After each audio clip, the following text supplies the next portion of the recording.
Okay, let's go. Halo semua, kembali lagi di dalam channel Kerjain Soal Bareng Yuk. Kali ini kita mau bahas part selanjutnya ya. Masih di soal US, masih di paket 1 juga, nomor 16 sampai 20. Dan untuk teman-teman yang baru lihat videonya, nanti bisa lihat di link atas, akan kakak share video sebelumnya dan di playlist ujian sekolah. Insya Allah untuk paket ini kita mau membahas 40 soal ya. Tiap pembahasannya atau tiap video kita per 5 soal. Nah, yuk kita lihat. Langsung aja untuk nomor 16 ya. Nomor 16 ini mengenai trafo. Perbandingan jumlah lilitan NP banding NS adalah 21:3. Maka besar tegangan input. Ingat ya, input itu sama aja primer. Kalau misalnya output itu sama aja sekunder. Karena dia yang ditanya input berarti primer ya. Rumusnya kan gini, NP per NS. Teman-teman kalau misalnya belum hafal banget gitu ya rumusnya, pas kalian nemu soal trafo langsung deh hafalin atau langsung tulis rumusnya, entah itu di kertas atau di mana, kayak gini. NP per NS sama dengan VP per VS sama dengan IS per IP. IS-nya atau I-nya sendiri yang beda ya. Kalau yang lain tuh yang di atas adalah yang primer duluan, tapi kalau di arus itu adalah yang sekunder duluan. Nah, kalau pas teman-teman udah nulis rumusnya kayak gini, udah tenang. Jadi udah nggak pusing lagi mikirin rumusnya pakai yang kayak gimana. Di sini kan yang diketahui nilai NP. NP-nya 21 ya. NS-nya adalah 3, itu maksudnya sama aja nilainya ya, 21:3 itu maksudnya ya NP-nya 21, NS-nya 3. Yang ditanya tegangan input, berarti yang ditanya VP. Rumusnya gimana? Karena yang diketahui cuma N, terus yang ditanya V, di soal diketahui juga ya VS-nya ya. VS-nya 20 volt. Berarti arus di sini nggak kita pakai ya. Jadi kita tutup aja di sini. Arus nggak kita pakai. Gitu. Jadi NP per NS sama dengan VP per VS. NP-nya 21, NS-nya 3, VP-nya kita nggak tahu, VS-nya adalah 20. 21 bagi 3 jadinya 7 ya. Jadi 7 sama dengan VP per 20. Lalu kita kalikan silang ini. Dikali silang jadi 7 kali 20 berarti 140 sama dengan VP. Maka jawaban yang tepat adalah yang A. Rumusnya NP per NS sama dengan VP per VS. Input sama aja primer, output sama aja sekunder. Sekarang ke nomor 17. Salah satu akibat dari menipisnya lapisan ozon. Menipisnya lapisan ozon. Ozon itu dia tuh O3 ya. Nomor 17. Ozon itu dia lambangnya adalah O3. Kalau misalnya dia menipis, berarti jadinya meningkatnya kasus kanker kulit gara-gara sinar UV-nya langsung ke bumi gitu.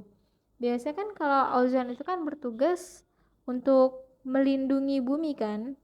Nah, tapi karena gara-gara si ozonnya semakin menipis, jadilah sinar UV dari mataharinya langsung gitu aja masuk ke kita, apalagi ke manusia. Maka menimbulkan meningkatnya kasus kanker kulit ya. 17 itu yang B. Lalu untuk ke nomor 18. Di antara zat berikut yang merupakan ion. Ion itu adalah yang bermuatan listrik ya. Ion adalah atom yang bermuatan listrik.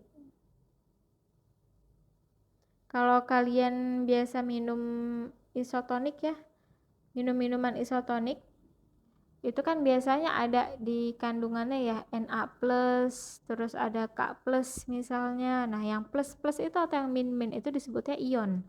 Berarti kata kuncinya tinggal kita cari yang ada tanda plus dan ada tanda min. Ion ini cirinya adalah ada tanda plus, X plus, dan X min. X ini tuh maksudnya lambang unsurnya ya, bebas. Lambang unsurnya bebas apa aja, cuma yang kita fokuskan adalah yang plus sama yang min ini. Berarti yang merupakan ion adalah yang D, Na+. Ini ozon O3, terus ion ini ada tanda positif sama negatif, ini adalah ion. Lalu ke nomor 19.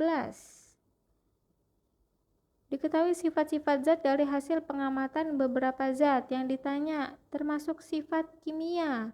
Sifat kimia, ini nomor 19 sama 20 itu sama ya. Kalau sifat kimia,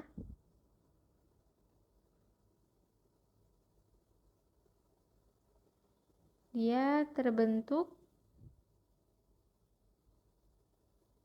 materi baru, artinya ada tambahan zat di dalam zat aslinya gitu. Terbentuk materi baru dan juga dia nggak bisa balik lagi. Yang paling gampang diingat sih ini ya, nggak bisa balik lagi ke wujud asal. Jadi kalau misalnya makanan udah busuk ya udah nggak bisa balik lagi. Berarti dia ciri dari perubahan kimia atau sifat kimia. Sementara kalau sifat fisika kebalikannya ya, dia terbentuk materi baru, tidak terbentuk materi baru tuh contohnya kayak gini. Kalau sifat fisika, dia tidak terbentuk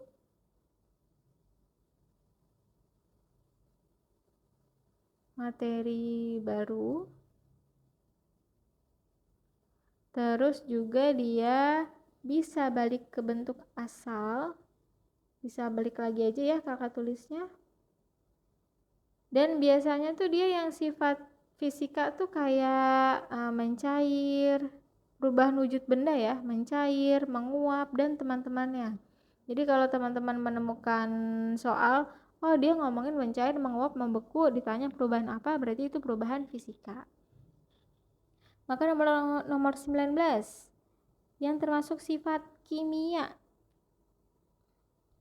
Sifat kimia kita lihat, mudah dialiri listrik, mempunyai kelenturan yang tinggi. Nah, biasanya kalau yang ngomongin sifat fisiknya itu kayak kelenturan, itu dia fisika ya.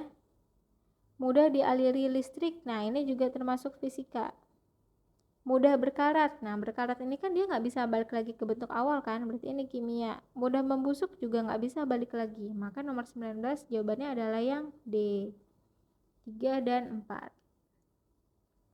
Jawabannya adalah yang D. Kalau untuk nomor 20, karena masih kimia juga ya, perubahan kimia, kayu terbakar menjadi arang, tentu dia kan nggak bisa balik lagi kan jadi kayu utuh ya. Kimia, sayur menjadi basi, iya jelas karena udah basi. Air laut menjadi garam itu bisa ya dengan cara dikristalisasi. Ini berarti fisika, bisa balik lagi.